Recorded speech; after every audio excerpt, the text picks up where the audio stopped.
All right, let's get more on the EU's proposed new rules on digital services and bring in Thomas Hayes, Chairman and Managing Member of Great Hill Capital. Tom, good morning to you over there in New York.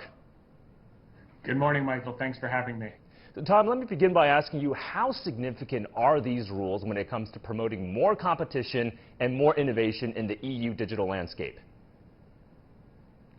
Well, this is a big deal, Michael. The EU competition chief, Margrethe Vestager, is spearheading this issue, and it's going to target Google, Apple, Facebook, Amazon, and Twitter. It does have antitrust overtones, and the worst case scenario, you could see the #1 search engine in the world, which is Google, and #2, YouTube, owned by Google's parent Alphabet, actually split up. Now, this is not going to happen overnight. They're being accused of the platform's preference to their own products. In the case of Google, when you think about their travel product, it favors their results over Booking Holdings, Trivago, TripAdvisor, etc.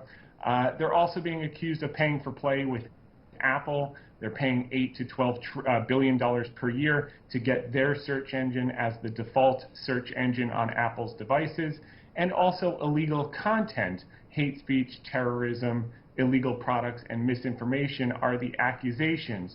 Now, the penalties for this, they're going to now have to moderate the content generated by their users. And this has been a major issue in the U.S. as well, whether they're just a platform or they have the responsibilities of a publisher. The costs of being a publisher and the liability of being a publisher are tremendous, and that's effectively what the EU is leaning towards here, and this will be a major thing to look at over the next few years as this is legislated.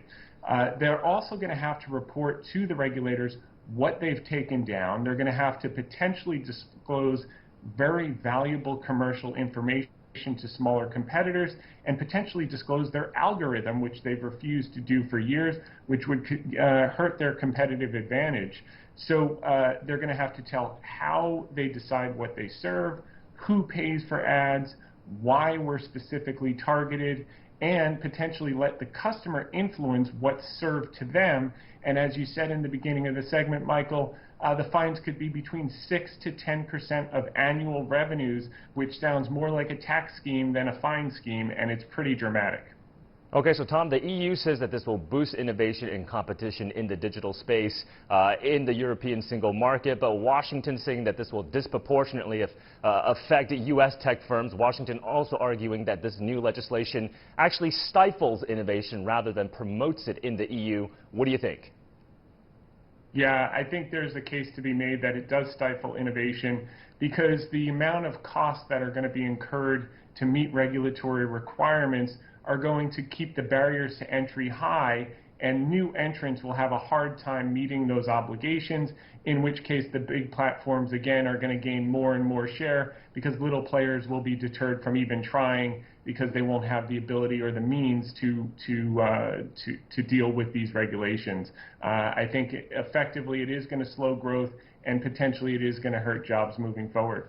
But let me ask you this, Tom, though. Do you think because U.S. tech giants got so big in the EU, that came at the expense of the EU actually having its own equivalent of an Alphabet, of Facebook, and Apple, for example? Yeah, that's the argument. But, you know, everyone has the ability to innovate on their own.